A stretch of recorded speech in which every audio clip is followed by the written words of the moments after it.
key figure in an ongoing government charade. The plot to conceal the truth about the existence of extraterrestrials. It's a global conspiracy, actually, with key players, the highest levels of power, and that reaches down into the lives of every man, woman, and child on this planet. So, of course, no one believes me. I'm an annoyance to my superiors, a joke to my peers. They call me Spooky. Spooky Mulder, whose sister was abducted by aliens when he was just a kid, and now chases after little green men with a badge and a gun, shouting to the heavens or anyone who will listen. Just fixes in that the sky is falling. And when it hits, it's going to be the shitstorm of all time.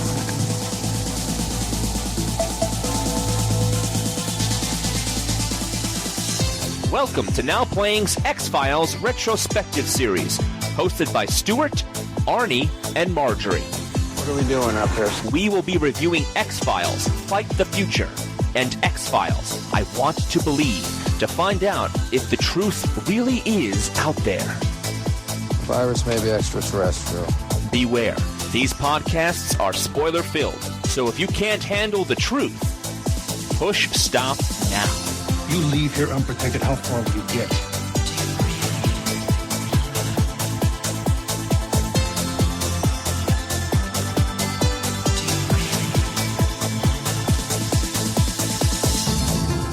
Today we're discussing X-Files, Fight the Future, directed by Rob Bowman and starring David Duchovny, Gillian Anderson, Martin Landau, Mitch Pileggi, William B. Davis, Blythe Danner, and Armin Mueller-Stahl. I'm Arnie, host of Now Playing. Stuart in LA. And I'm Marjorie. And we're reviewing the X-Files movies. Why are we reviewing the X-Files movies when there's not been one for 2 years and doesn't look like there will be one anytime in the near future? Well, we're trying to go through some older series, and this one was requested by a listener, Pat. Shout out to Pat. We hope he's doing well. So we decided, sure, we're revisiting the second X-Files movie. Brock and Alicia did a very short review of that back in Now Playing's previous incarnation where we did short spoiler-free reviews, and now we just spoil the hell out of everything. So why don't we start off by talking about each of our previous experience with the X-Files? I subscribe to Entertainment Weekly.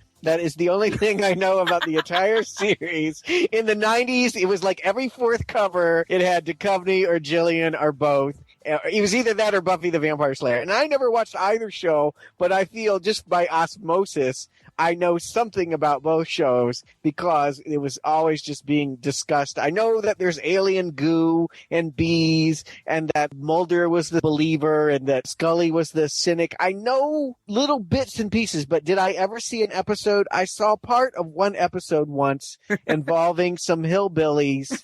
It was kind of like a Texas Chainsaw Massacre thing. It was very strange and not at all what I thought the show would be about. Other than that, you couldn't get more fresh. I am as newbie as can be to the series. However, I have seen this movie before. With X-Files Fight the Future, that's going to be an interesting perspective. Marjorie, how about you? I used to watch X-Files when I was in college with a friend of mine. It became our ritual until they moved it to Sunday night, and then it just started to suck life out of us, so we quit watching it. To be honest, I don't remember anything about the series other than there was supposed to be underlying sexual tension between Mulder and Scully. I never really saw it. It was just kind of blah. And David Duchovny looks really good. He's kind of hot, but not as hot as he is now. So I really don't remember much about this at all. I guess I'm the closest thing that the series has to the X-Files fan. I, like Stuart, was browbeaten by Entertainment Weekly, and you forgot one of the TV shows, Stuart. Seinfeld? NYPD Blue. Oh, yes, right. That was also, I think that every month it was Buffy, NYPD Blue, X-Files, then a movie. Then Buffy, NYPD Blue, X-Files, a movie. Oh, they'd mix it up a little and get a friend in there once in a while. And the X-Files intrigued me. I had friends who watched. I didn't until it hit syndication on FX. And it was a 2-hour block, 5 nights a week, of the X-Files and NYPD Blue.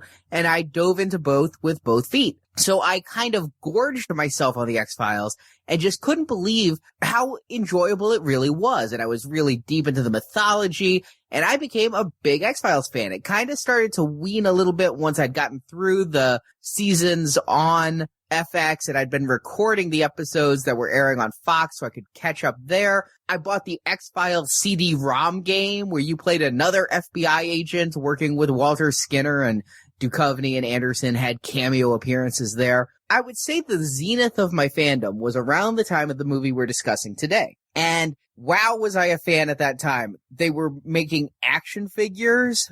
It was being done by McFarlane Toys. They were kind of expensive. I think they came in 2-packs. I bought all of these. I was hunting down the blue suit variation Agent Scully when I had the brown suit variation Agent Scully. I think I had the Scully with the cell phone, but there was a different Scully with a badge. I had the alien wrapped in the sheet, and I made the mistake of unwrapping it, and then the sheet wouldn't go back on the alien, so I had to buy another one. I mean, I was into the toys, the soundtrack, the games. I was a big X-Files fan. I presume you could have seen the alien when you unwrapped it, which I wouldn't have known what it looks like having watched the movie. It was a big pile of gelatinous goo. And in the movie, you know how they kind of touch it, and it's not really the alien, it's kind of the human body. Oh, right. Yeah. When it's inside the host. Okay. Right. And so it's this humanoid form that's kind of, it came in like this rubber jelly mold thing. So it was really gross. It was like the grossest action figure I'd ever seen at that point. McFarlane was still fairly new to figures back then. So yeah, I was a big X-Files fan. And when I went to see X-Files Fight the Future, opening night, there were 30 of us going. We were in a big group of 30 X-Files fans, all there to see this movie, waiting to see how it would go. And I gotta say that I just had this feeling when watching the movie, like I was on a motorcycle and beneath me was a shark. Hey! And I tried to watch the X-Files beyond that, and I watched up until around the time Robert Patrick joined the cast. I forget that. That's right. They cycled these guys out. I didn't even know Robert Patrick joined the cast until we were watching the movie and you mentioned it. I'm like, oh. And Xena was on there for a bit, and I stopped. I just stopped, and I never kept up with it. Every so often I was shocked it was still on. I think I might have tried watching the spin-off show, The Lone Gunman. Oh, I saw 5 minutes of that. I didn't make it to commercial break. Woo! And I didn't even return for the X-Files series finale because I knew Duchovny had been gone for a long time by then and they were bringing him back, and it just all felt so desperate. So should we go to the plot summary at this point? Can you? Plot summary? Because as the person that never watched this show, I would be really curious to know what I just watched. All right. Well, I did the best I could to summarize this movie and not summarize 9 seasons of The X-Files. Well, please do, because I feel like that's what it would take for me to understand. It starts at 35,000 BC in Texas, but it's in the Ice Age. And 2 cavemen, fresh from a Geico commercial, are attacked by an alien. One of the cavemen kills the alien, and the alien bleeds this black oil-like blood, which works its way under the caveman's skin. Fast forward about 37,000 years to modern day, technically 1998, between seasons 5 and 6 of The X-Files. At the end of season 5 of The X-Files, the big cliffhanger is the FBI closed The X-Files and Mulder and Scully were on boring FBI jobs such as investigating bomb threats. So like regular FBI agents? Yes. Okay. How dull, how droll. Which must be why he decides not to investigate the building that actually has the bomb in it. They find the bomb, and it detonates, supposedly killing 3 firemen, an FBI agent, and a boy. But in digging, Fox Mulder turns out that the bomb was a cover-up to explain the deaths of the fireman and the boy, who were actually killed after finding the alien blood in Texas. The boy had found the caveman cave while playing. He was infected with the alien blood. Then the firemen came to rescue him. The firemen were infected by the alien blood. But this discovery was quickly covered up by agents of the Syndicate, a global group of old, rich white men, such as the cigarette-smoking man from the series. After the bomb detonates, the FBI holds a hearing to investigate Mulder and Scully's role in the explosion, which I don't understand that necessarily. Yeah, that was a big mystery, but go continue. Mulder is then approached by an old man, Dr. Kurtzwell, played by Martin Landau, who claims to have been a friend of Mulder's father and starts to give Mulder tips to the conspiracy going on. These tips lead Mulder and Scully to Texas and actually a cornfield in southern Texas that have two glowing domes in the middle. They go to the domes and are attacked by bees, but escape unstung, and then they're chased by a helicopter. So they go back to DC where Scully has a hearing, and she's told she's removed from working with Mulder, and so she resigns from the FBI. She goes to Mulder's apartment to tell him, and in the hallway outside his apartment, she's stung by a bee that had hitched a ride under her lapel. Of course. I don't know how I got through customs. Bees are fine, bananas no way. Actually, the bee came from Texas. It didn't have to go through customs. Well, I mean, she did have to get on an airplane, right? She didn't walk. But she didn't change her clothes either. So she passes out after the bee sting. Mulder calls 911, but the call is intercepted by the syndicates.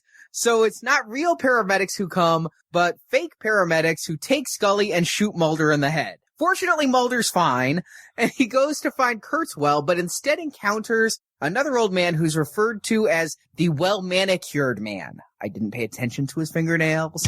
I didn't notice any good nails. But he's the well-manicured man, like the cigarette-smoking man. The well-manicured man was a member of the syndicate, and he breaks ranks with the syndicate and tells Mulder their whole plan. And I think this is the big reveal for the series, as we now know what all these people are up to. And what that is that the syndicate has been working with aliens for decades, planning Earth for alien colonization. The syndicate had thought the aliens were going to make humans their slaves and that this black oil blood stuff would just give them control over humans. But it's found out in this movie that no, the black oil is actually how the aliens reproduce. And so the blood would infect a human, thus making that human a host to a parasitic alien that would kill the human and then emerge as an alien warrior. In finding this out, the well-manicured man feels they've been double-crossed by the aliens. What he also tells Mulder is the syndicate has been double-crossing the aliens the entire time by trying to develop a vaccine that would protect members of the syndicate from the alien blood. Conveniently, the well-manicured man's car blows up right after this data dump to Mulder. He gives Mulder the vaccine and the exact coordinates in Antarctica where Scully is being held. But not someplace to get enough gas to make it all the way there. Mulder goes to Antarctica and finds Scully as well as thousands of other pods with infected humans. Mulder gives Scully the vaccine, which starts a chain reaction and things start to catch fire and spark.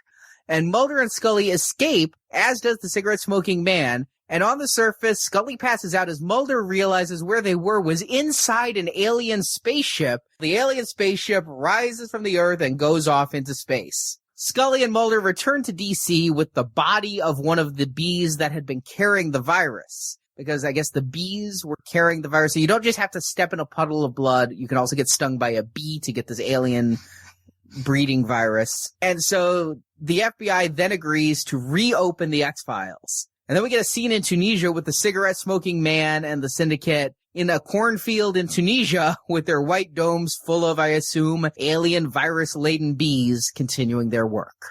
And this story will be continued on the X-Files season 6 through 9, available now on DVD. That's the best I can do for a brief summary. You know, have you ever read any conspiracy theories on the internet and read some of the stuff that's out there? Some 9/11 stuff.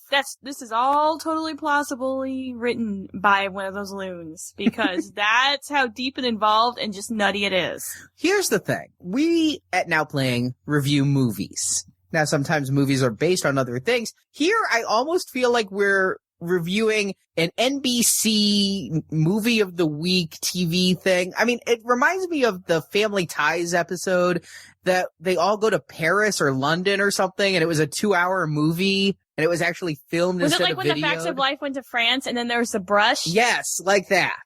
That's kind of what I feel because I wish we were reviewing Facts of Life. I had so much more to say about it. But doesn't this just feel like it was one of the multi-part episodes of the series that dealt with this mythology? And the X-Files only had certain mythology episodes, as they called them, conveniently during sweeps. A lot of times it was more of a monster of the week type of thing. Mm-hmm. I'm aware that was sort of their 1-2 punch. Some days it was a one-off. Some days it was, well, we're going to tell you what the overriding plot of this TV show is. And this appears to be much more heavily in that latter half. As someone new to this, and they had to know, making a movie, that a lot of people were coming into this very unaware of X-Files. If it was going to be successful, they weren't just making it for the fans. Otherwise, why not just keep it on the show? I was lost. I didn't really understand what I was supposed to take away from this. It feels like it's supposed to be bait to get me to start watching the show. And as that, well, I didn't go back and start watching the show. Well, it's almost like you really had to watch the first few seasons first, watch the movie, and then finish the series, because having watched the first few seasons, granted it was like 17 years ago, but I totally lost, and I thought the story just didn't make sense, so I was really confused.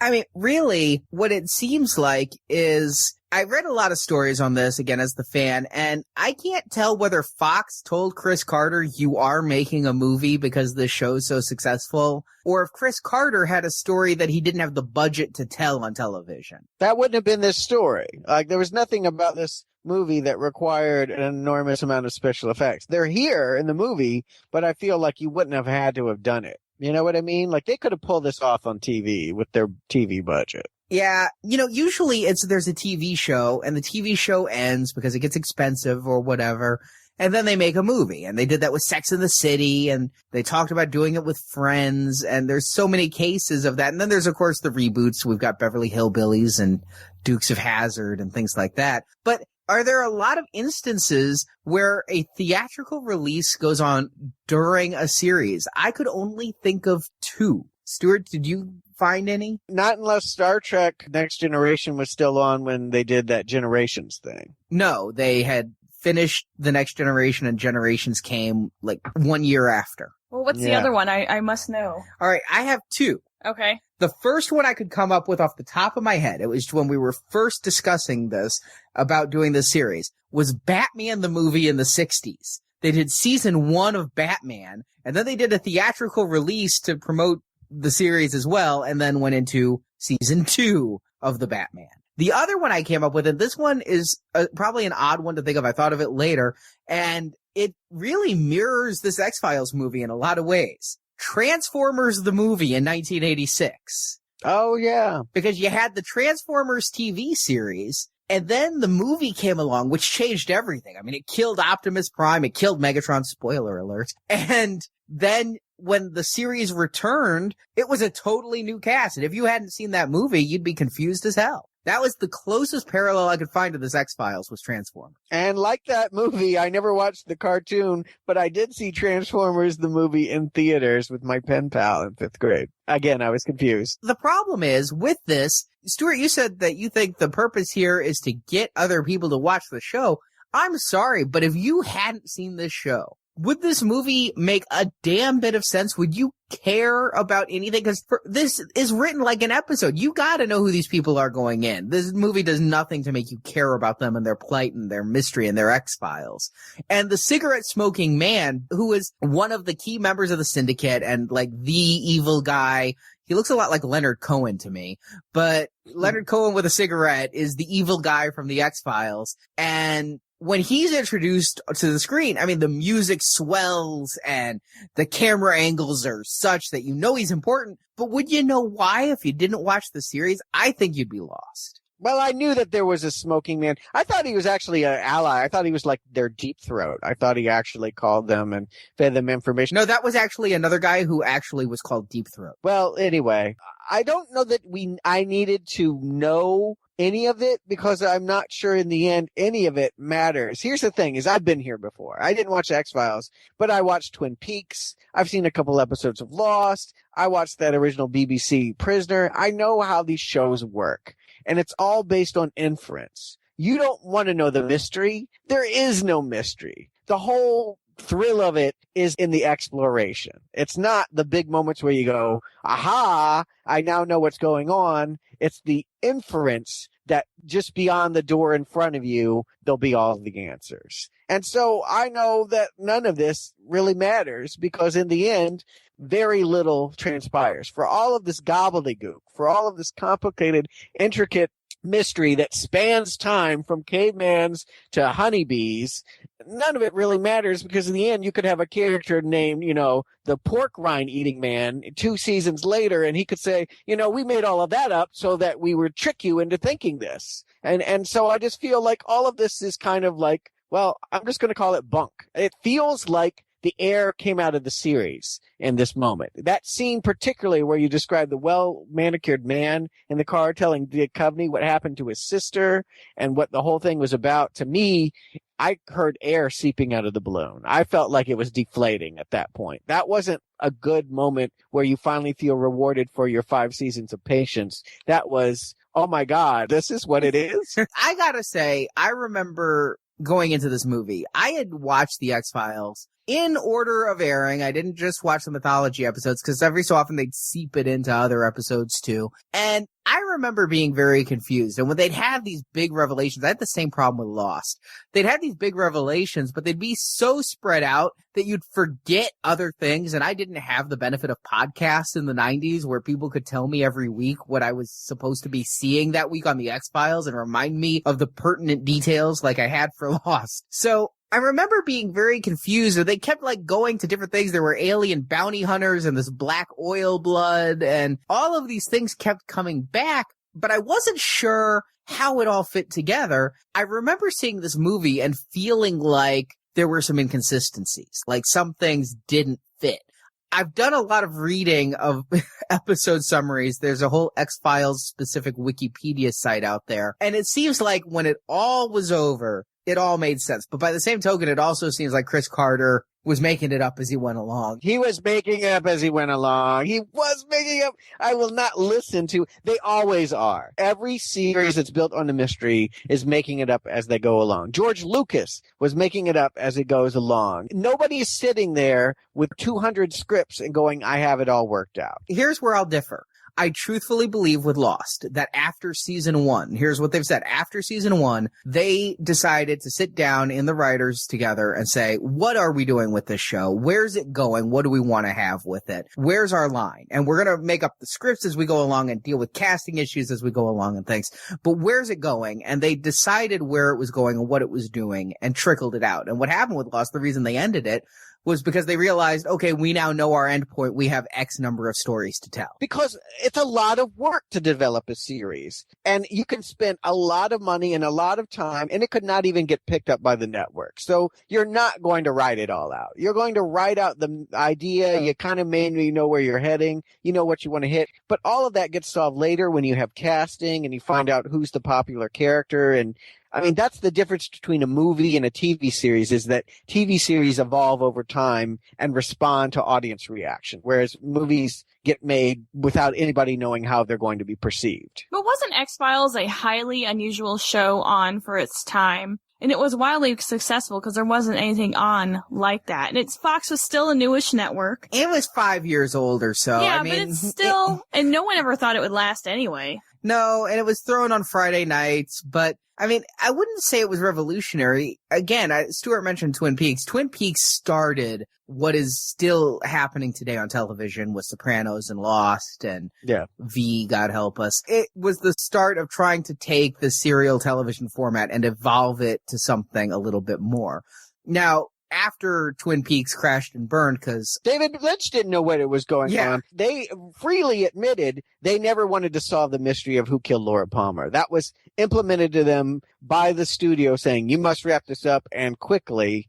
And so they gave answers and then realized there was no show left and they still had 13 episodes to write. And so, and the series second season reflects that. I think that after Twin Peaks burned, we started to see people taking that and watering it down a little bit for the masses. You know, instead of just jumping into the deep end of the pool, they were slowly evolving it. And so you got Picket Fences, which had some of the quirkiness, but nowhere near the in-depth weirdness. And then you had X-Files, which had some of the mythology, but also in a easily digestible 1 hour format.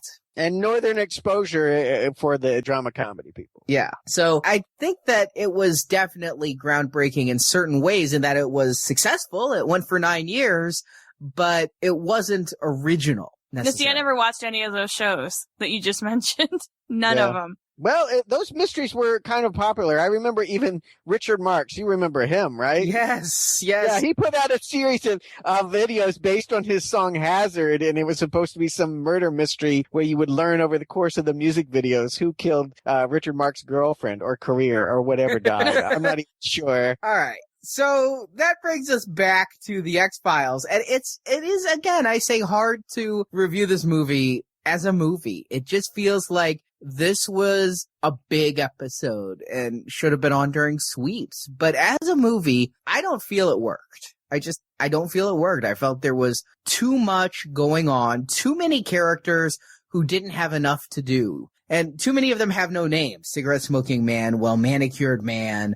I had flashbacks when watching this of the series, and a lot of it came back to me. But you two, who weren't as familiar, were you confused when all the old white men got together in England? Extraordinarily. I had no idea what was going on. I was lost, and I really was trying to remember a lot of my X-Files mythology that for the first 3 years of watching it, but the lone gunmen even were lost on me. I was confused only in the sense that I thought the smoking man was a helpful character, and so I was bumping up with the idea that it looked like he was one of the bad guys. I mean, how much do you need to know? There's a room full of evil old white men. Well, isn't that always the case, running the world? I mean, like, I get it. All right, so there's this small cabal of white men that control everything, and there's an alien buried under the ice that's sort of the MacGuffin.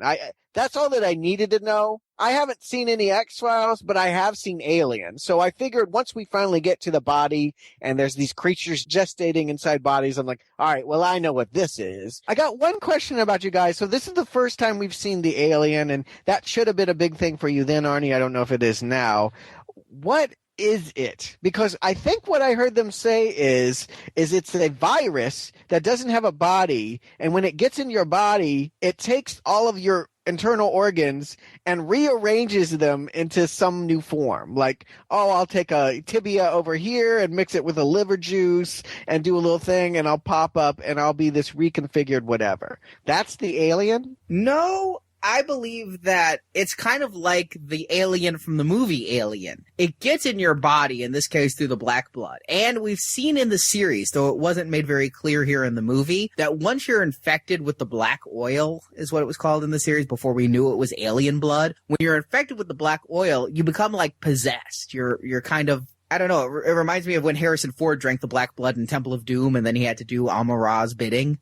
Mm-hmm. Andy, I love you. Yes. Exactly. So if you become infected with the black blood, you become their slave.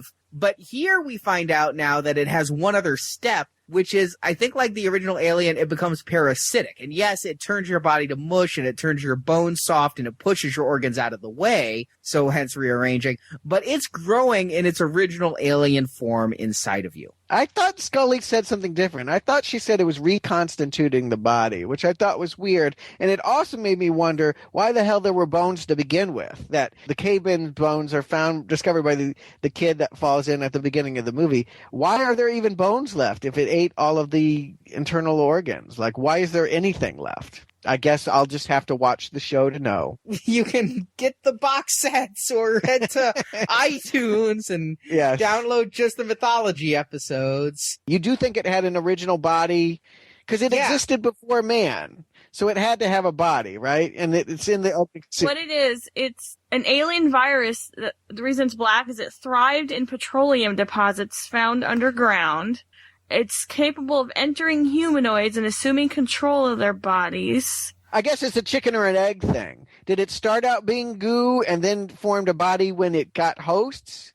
Or did it have hosts and cavemen came along and killed all their bodies and then it just became goo? Here's according to Wikipedia. The virus contains the alien's genetic blueprints awaiting reconstitution when the master species returns to Earth. So after the mature aliens depart, the black oil influences the development of life on Earth, even human evolution, until it goes into hibernation. Oh, God. Did they design pyramids for them, too? Why do they always trying to explain the origins of mankind and these things in these hokey ways? It just doesn't work. It makes you look bad. So I guess it reconstitutes the human, but it does birth a new alien being within the human body as its incubator. Okay, well, now it's all crystal clear. Moving on. What confused me was not the first half of the movie, which I figured was replete with in-jokes and characters that if I cared to watch the previous 5 seasons, I would know more about. What confused me is that they didn't wrap up anything that they set out to do. I figured once you get through up all the stuff on the wall about old men and bees and all of this, they would at least come to a conclusion. And it became apparently clear as the movie progressed that it wasn't going to do that. Really, in the scene where the well-manicured man spills the beans, that's when I knew that this was just trying to get me hooked to keep watching the show. And I'm not going to do that. I got a lot more out of this on the second viewing than I did the first time back in 98. I really got a lot more of the conspiracy out of it. But no, this really had no arc.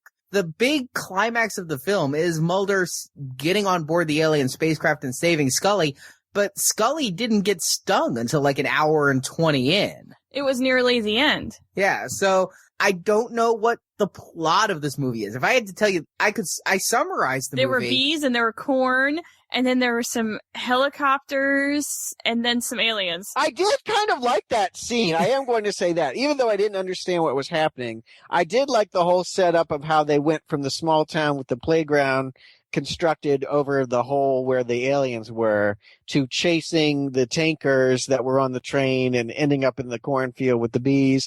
All of that worked for me, but there was something they kept doing in this movie, and I want to know if they do it on the show, that was really irritating. And that is, they would get into an exciting situation and then cut, and the next scene they'd be walking into an office room. And I'm like, you're not going to tell me how they got back? 3 times they did this. Gillian Anderson's in a morgue, and these military guys burst in, and she hides under a gurney, and how's she going to get out of here? Next scene is in Texas. That was in D.C. The next scene's in Texas, and she's there 5 hours later, and nothing is even mentioned about the fact that she almost was discovered by these scary military types. And they do it, after the helicopters are chasing them. Okay, somehow they get out of the cornfield and get back to D.C., and again, they do it at the end with they're in Antarctica, their vehicle ran out of gas, and it's been sucked under a giant hole, and the spaceship flew away. They're in Antarctica, right? They're not going to live. No, next scene, they're in an office.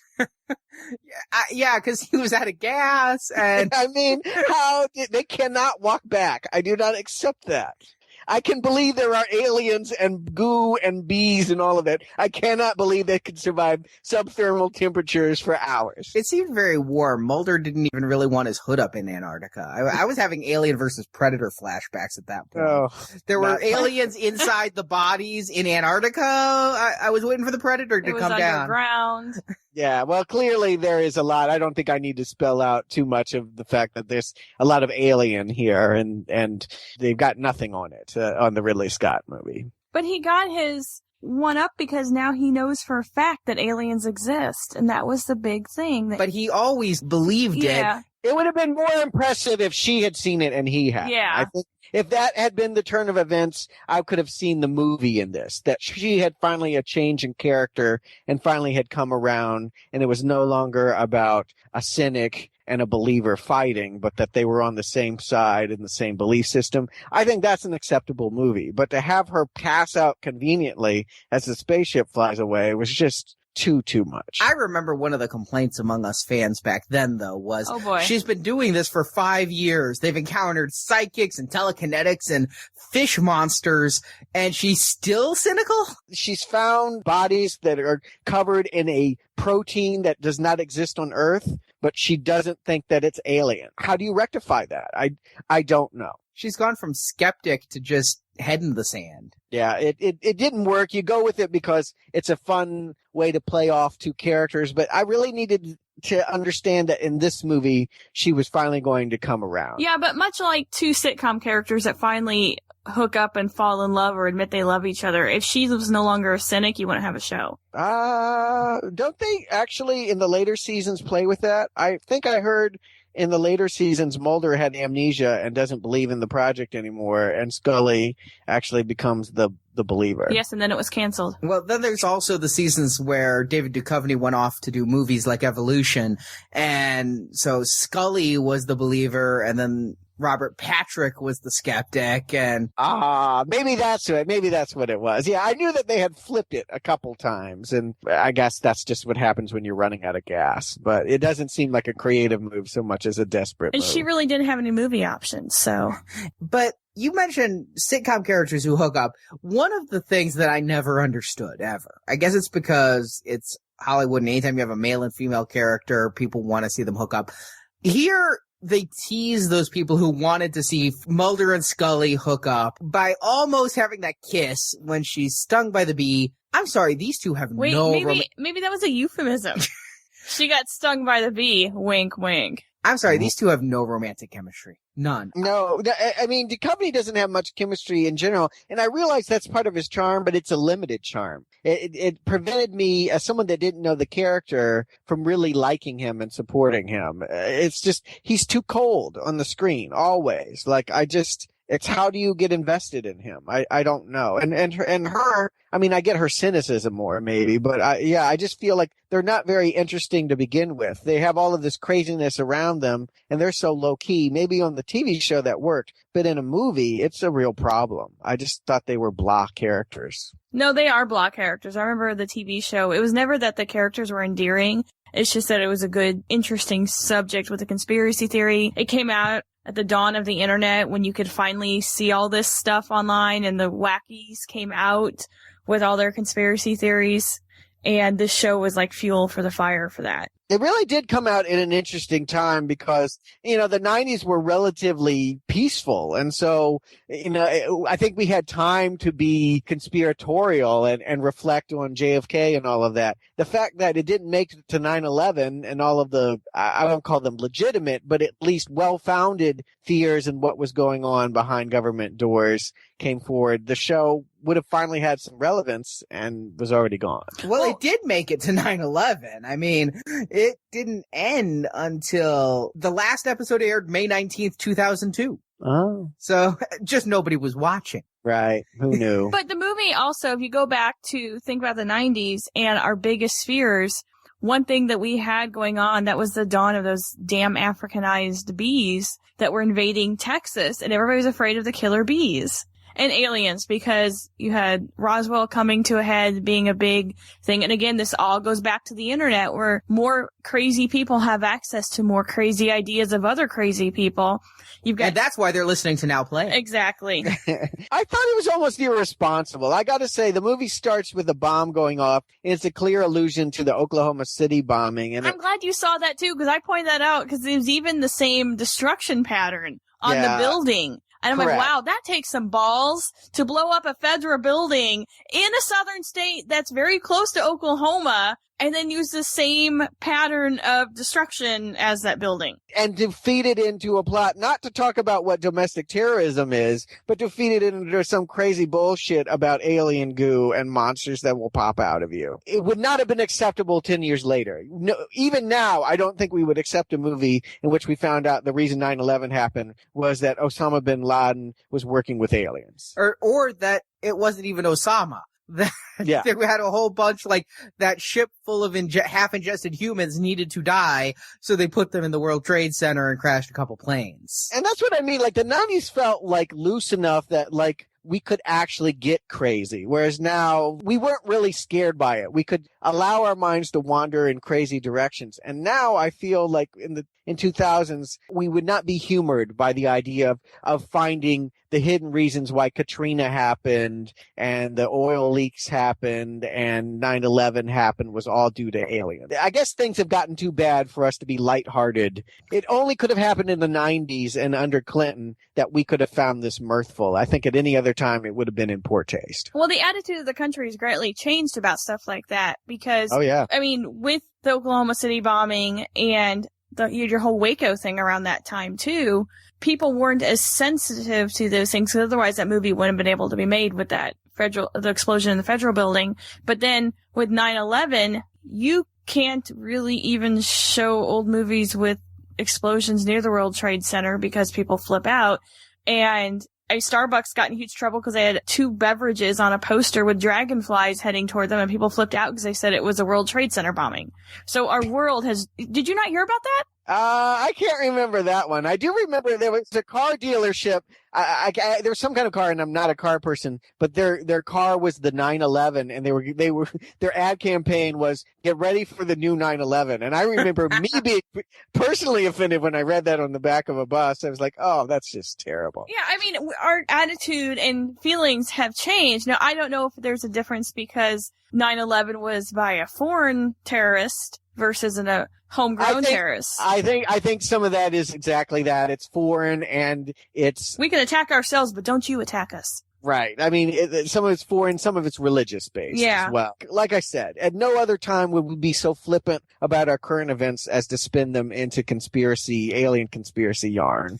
I found it surprising that Oklahoma City would have only happened 3 or 4 years prior to this, and that here it was in the movie. I feel like they take all of our conspiracy culture and kind of make light with it, and that Mulder and Scully are almost comedic foils to these crazy plots. Like, that's how it reads to me anyway, that we're meant to kind of laugh with them. They're doing deadpan line readings of jokes about what our history is and what it could really be. You know, speaking of all these things, to bring it back to the movie, I've got a sad admission to make. Until 9/11, I thought FEMA was a fake government agency developed by the X-Files that were being used to help extraterrestrials. Yeah, way to go on that. They predicted the demonization of FEMA, 8 years before Hurricane Katrina. So good job. Yeah, I remember 9/11, they were talking about, will FEMA get involved? I'm like, FEMA's real? Oh no!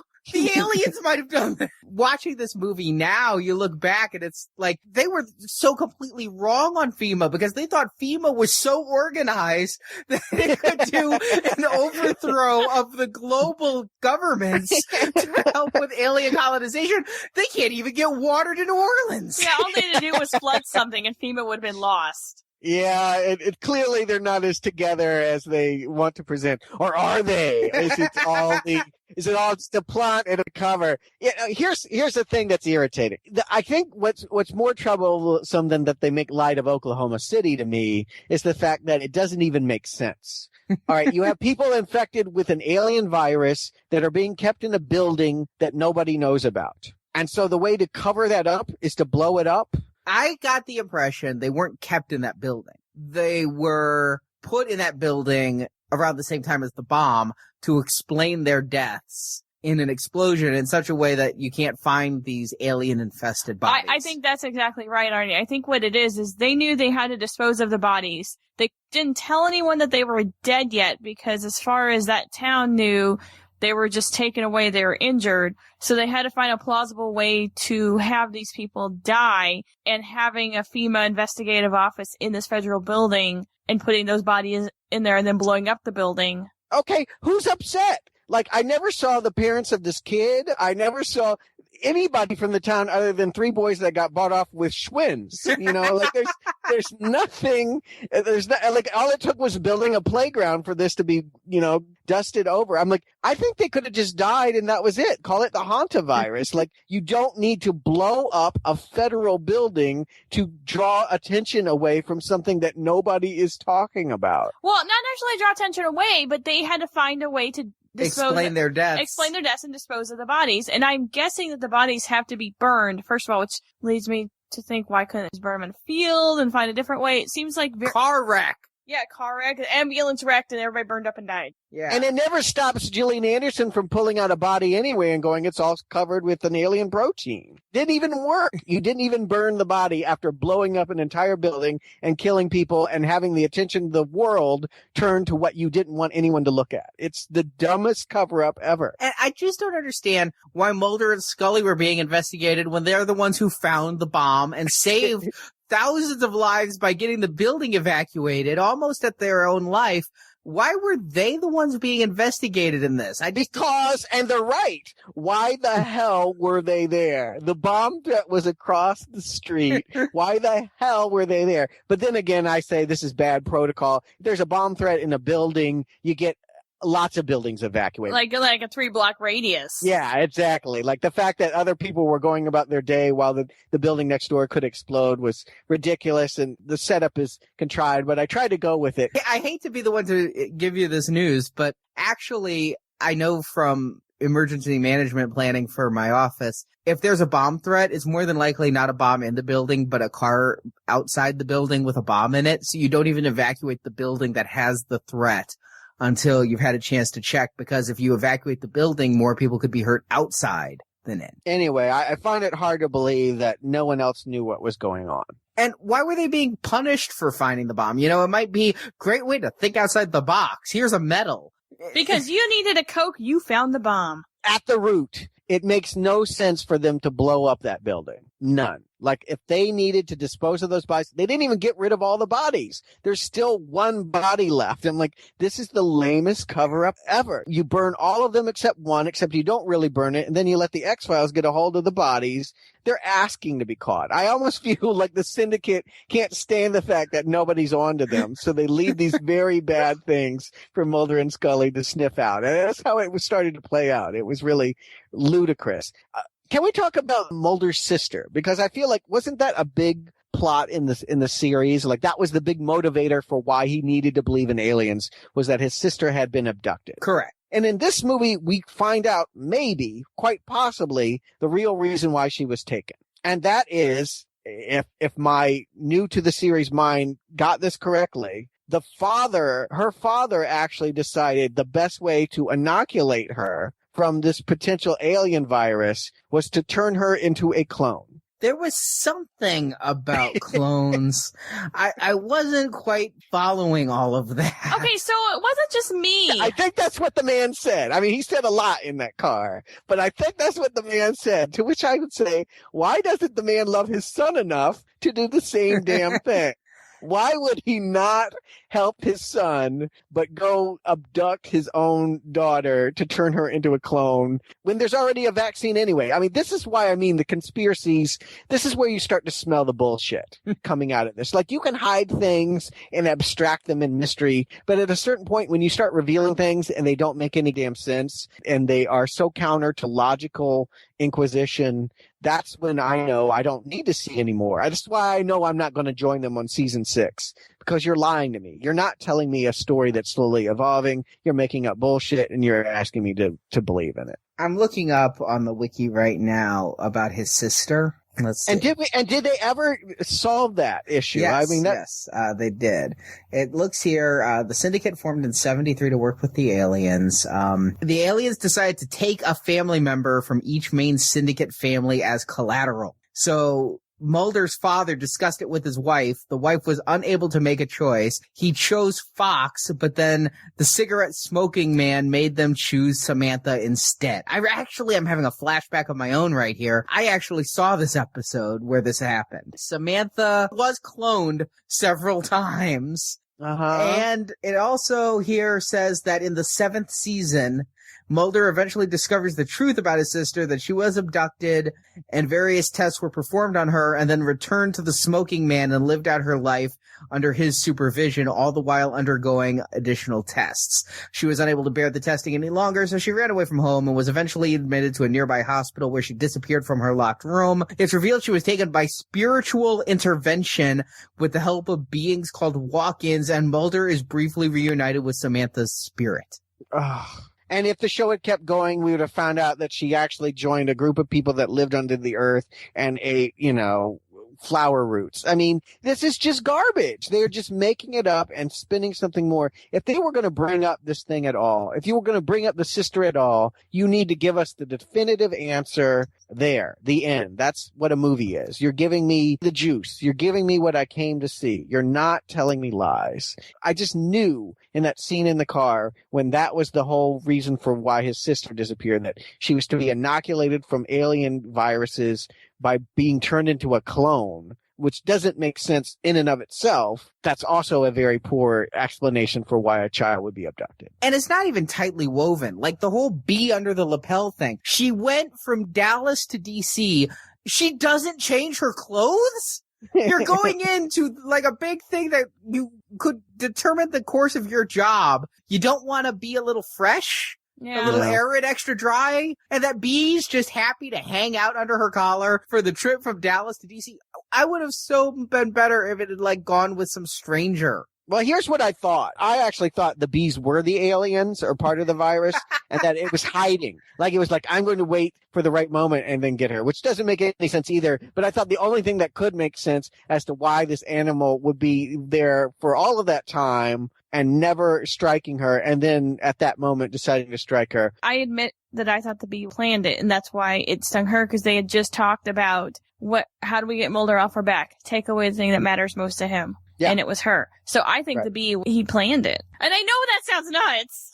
No, it doesn't sound nuts. It sounds like somebody's idea in the script writing room that they might not have followed up on. Like, I feel like they throw shit on the wall and see what sticks, see what the fans like, and like that's what becomes the truth this season until we invent another character to tell it was all lies and here's the real reason. And I guess you can only walk through so many doors before you realize you're not going anywhere. And this just feels like this is the moment where you find out that the man behind the curtain is a complete idiot. You know, like it's ruined.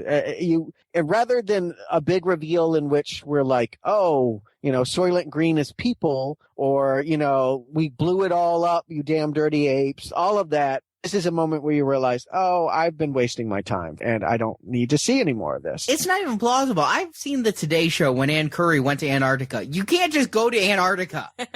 It's not like you go to the airline and say, I want 2 tickets to Mexico City. No, I want 1 ticket to Antarctica. It's not like that. It insulted my intelligence, I gotta say. I felt like I'm smarter than the people who created this, and that upset me. It's the end that really lets you down. It's the climax of the film. It's the last third of the movie.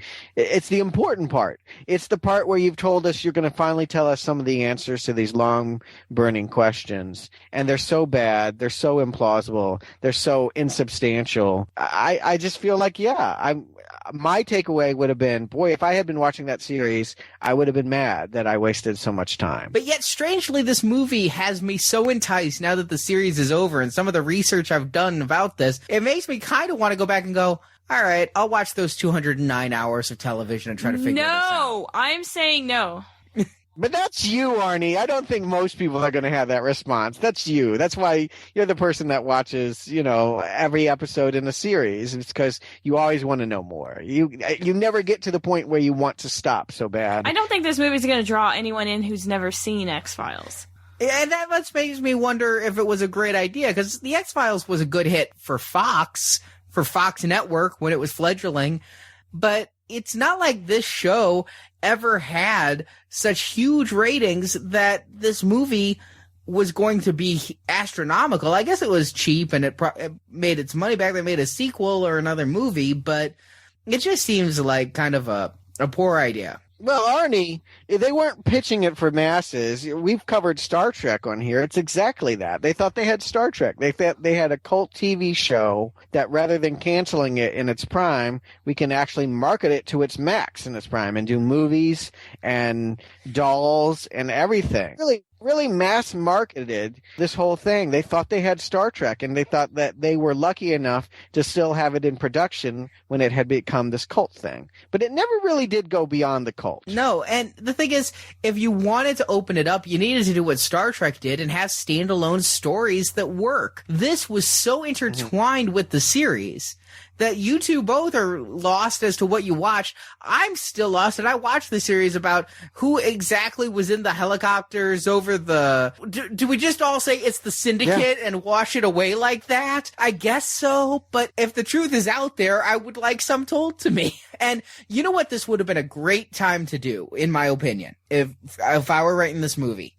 The X-Files have been going on for 5 years. You've had the same conspiracy for 5 years. You know, if this were to go back to the Twin Peaks thing, use this movie to say who killed Laura Palmer so everybody comes and sees it, but kill somebody else so we have a new mystery now. Put this mystery to bed, and then instead of it being aliens next time, let's have it be the lost city of Atlantis or something, you know? Have them have a new mystery born out of the climax of this mystery. Give me something for my $7 ticket. Yeah. It had become too enamored with this one storyline. It sounds like the problems. It really, at its heart, was an episodic show where anywhere you go in the world, there's a mystery and you investigate it and you solve that mystery, but maybe there's an interconnection with another one. It didn't seem like it would be that hard to do a standalone thing, but They were just so in love with the idea of this one alien tar whatever thing. And Chris Carter mentioned in the supplemental material I watched it actually on videotape, if you can remember that, VHS. He actually was just jazzing about the fact that this was the first time that he ever showed the aliens, and that he claims he had designed the series that way. Right. Yeah, like you knew it was going to go 5 years. Everyone thought it would be canceled after the first season, but he claimed that it was very important strategically that he not show the aliens before now. So I guess this is the first time we actually saw an alien. I just remember seeing this in 98 and being so confused, and seeing that alien and being like, well, what does this have to do with like the alien bounty hunter guy and all of this other stuff? It really didn't make sense. Again, a second thing they could have done is made this a standalone episode, a standalone movie that they were investigating that would both tie into the series and provide some information, like them going up against the syndicate for some third piece of information, something new. By making it all about these mythology episodes, which admittedly were the highest rated episodes, which is why it was always on during sweeps, they instantly shut out letting new people in, I think. Yeah, it definitely felt like it would have been like making a Lost movie after the fourth season. It's like no one is going to process this that hasn't already bought into it. And you only stand to disappoint fans by doing it. You're not going to gain new ones. And so from a strategic standpoint, from the idea that you want it to be popular, it was a horrible miscalculation. Well, notice that it's not the norm now. It didn't launch a whole bunch of TV series making movies in the middle of their series. It was a failed endeavor, and yeah, I don't know. It's hard to know who to fault exactly, but like I said, you only stand to lose fans here. You will not gain new ones by playing the game this way. Yeah, I mean, some of the reason TV works is because, especially network TV, it's free. You don't have to work for it. You don't have to pay anything for it. Well, now, how many shows would I watch if I cut off my cable and had to pay iTunes for every episode? But I think we're going to find that out in the coming years. I think that's where TV's headed. But to think about releasing a movie like this for a series in this day and age where we have everything digital, it would be much easier for that movie looks interesting. It may be a show you may not have tried before, where you could actually go back and watch the seasons preceding probably pretty quickly within a few weeks, thanks to Netflix, iTunes, Amazon, whatever, then be able to go see the movie. Marjorie, you just reminded me of another instance. I remember TV series that went to a movie and it changed the series, and so they had to show the movie on TV before the series resumed. Is it Clone Wars? Smurfs. Because they had the big movie where they were introduced to Johann and Pee-wee with the magic flute. Obviously, this is something you guys experienced together. No, actually, I didn't go to this. I've never seen the Smurfs movie. I went with Kristen Ehrenberg. Of course. So, Stuart, Marjorie, do you recommend The X-Files Fight the Future? Stuart. You know what I ought to do is just withhold I'll tell you next time. And I'll just keep dragging this out over the years. You'll have to listen to podcast after podcast to find out what I really thought about that. I could do that. I could play their game. You could drop just a little bit of information every show. Yeah. I think I might do that. No, I don't. The cinematography was good. Yeah. Find out more in 2 weeks. I don't think it would take long for people to sniff out that I'm not a big fan of this. I wasn't converted. I'd like to believe that the show was better. I've seen enough of this to believe that it probably was fairly decent TV in maybe its first couple years, but that this was indeed, as you suggested, a jump the shark moment. It was a cash grab. They thought they could make money off blowing up an episode into theatrical proportions, and they picked the wrong episode because it's not captivating. I don't even think it would be a highly rated episode if it had run on TV. It just feels like an off one and a poor choice for launching a would-be theater. It doesn't set me up high hopes for doing another X-Files movie, but I guess that's where we're headed. No. Marjorie. I don't remember the X-Files TV series being so damn confusing. Oh, it was. Was it? Maybe I'm blocking that out. I would say if you've never, ever, ever seen X-Files, do not pick up this movie. If you're interested in maybe a huge project where you could start with episode 1 and continue on, watch the movie where it was intended, and then continue on with the series, go for it, because you'd probably really like it then. But as a standalone, no. Skip it, because you're just going to end up thinking you wasted $1 or $2. unless you can find it like on HBO or something. Let me just add to that. I do know that Fox has repackaged X-Files many, many times on DVD, and they do have some box sets that are just about the alien conspiracy. You can get just the episodes that are about this very thing. Are you kidding? Mm-mm. Oh my. And I'm kind of going to split. I recommend this movie to people who are already its target audience and already watching the X-Files anyway, and to whom I don't need to recommend this movie. But to the mass audience, no, this movie does not stand alone. It should have been a multi-part episode. It feels like they just made a big episode, because the X-Files was big into that around this time too. They didn't just have 2-parters. They'd have like 4-part episodes that would straddle sweeps. Like, this is the prologue episode of the 5-episode parter and all of that. It felt like this was one of them. There was nothing special about this to make it worth a movie. However, it did reveal some information to the X-Files diehards who want to know the conspiracy. So if you're an X-Files diehard, you have to see it if you want to know about this alien conspiracy and the syndicate and the black blood and all of this. And if you're just watching the TV series, you're going to wonder what the hell happened to the well-manicured man. Where'd he go after season 5? So, yeah, you do have to watch it, but nothing about this movie makes it special. Even though they had some guest stars in there, like Martin Landau and them, it doesn't work as a movie. And I want to just say, Arnie, you get a pebble, but you don't get the cake. Like, you don't get the whole thing. Like, you get more of it, but you don't. There's nothing conclusive about this movie either. There's nothing where, like, that's settled. You don't walk away from this movie feeling like, I now know what the game is. I think you do. In this entire movie, all you have to watch is the well-manicured man talking in the car. Oh, God. That's where everything is. You could just watch that on YouTube and save yourself 2 hours. It's the worst scene in the movie. No, the worst scene is when Mulder and Scully are doing their high school drama. I don't know if I can do this without you, in the hallway. That's the worst scene in the movie. Neither one of them are fantastic actors. But it's the one where you find out, yes, there are aliens. The aliens are going to colonize Earth. They're going to do it with their blood.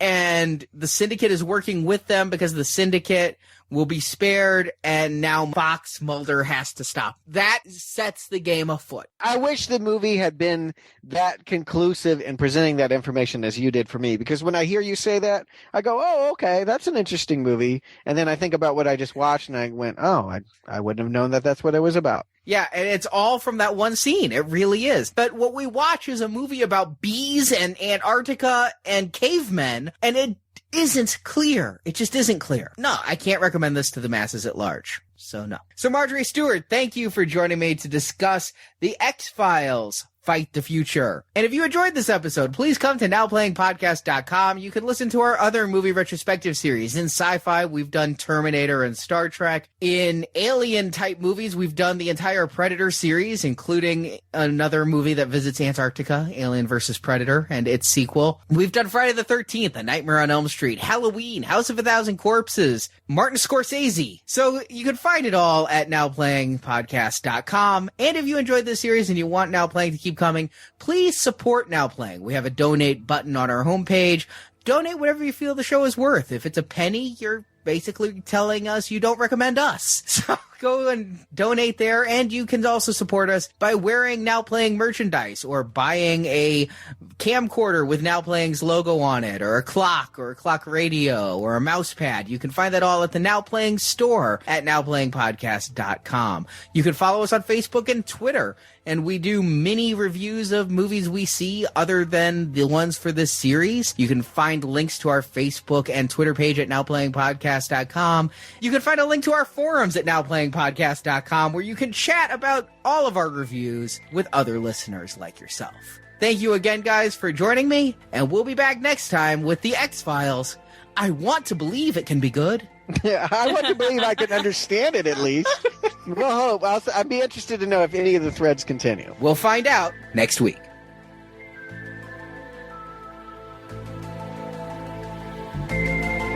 Thank you for listening to Now Playing's X-Files retrospective series. They've closed the X-Files. Be sure to head to our website, nowplayingpodcast.com, and listen to our other retrospective series, such as Predator, Terminator, Star Trek, and many more. Only then will you realize the scope and grandeur of the project. Go. And while at nowplayingpodcast.com, you can find a link to our forums where you can discuss these films, as well as links to our Facebook and Twitter pages, where you can read our movie mini-reviews and chat with other listeners about the show. Trust no one, Mr. Mulder. If you enjoy Now Playing, please support the show. You can find a link to donate to the show using PayPal from our homepage, or you can buy Now Playing t-shirts, coffee mugs, mouse pads, and much more at the Now Playing Cafe Press store. Support from listeners like you help keep Now Playing operating. I don't know if I want to do this alone. I don't even know if I can. And if I quit now, they win. Now Playing, the X-Files retrospective series, is edited by Jay. Fail to anticipate the unforeseen or expect the unexpected in a universe of infinite possibilities, we may find ourselves at the mercy of anyone or anything that cannot be programmed, categorized, or easily referenced. Now Playing is not affiliated with 20th Century Fox. X-Files and all the X-Files universe contains are copyright and trademarked 20th Century Fox, and no infringement is intended. The element of surprise, random acts of unpredictability. Now Playing is a Venganza Media production, copyright 2010. Yeah, he put out a series of videos based on his song Hazard, and it was supposed to be some murder mystery where you would learn over the course of the music videos who killed Richard Mark's girlfriend or career or whatever died. I'm not even sure. Wait a minute. No, wait a second. He married a nearly famous person. Oh my God. Well, I nearly heard about that. Yeah. No, he married the girl that got knocked up in Dirty Dancing. Penny. All right, who cares? We'll have Sculder and Mully fighting this alien. Sculder and Mully. Oh yeah. Well, you know, I got to admit, I did that all the time. I did Sculder all the time in my notes. So wait a second. So I married a man who didn't know FEMA was real. He thought it was just on the X-Files, and you've never seen the original Jaws. Yeah. Wow. Things I wish I would have known before we got married. But I could quote WKRP in Cincinnati and that Well, guy. I guess that makes up for it. All right.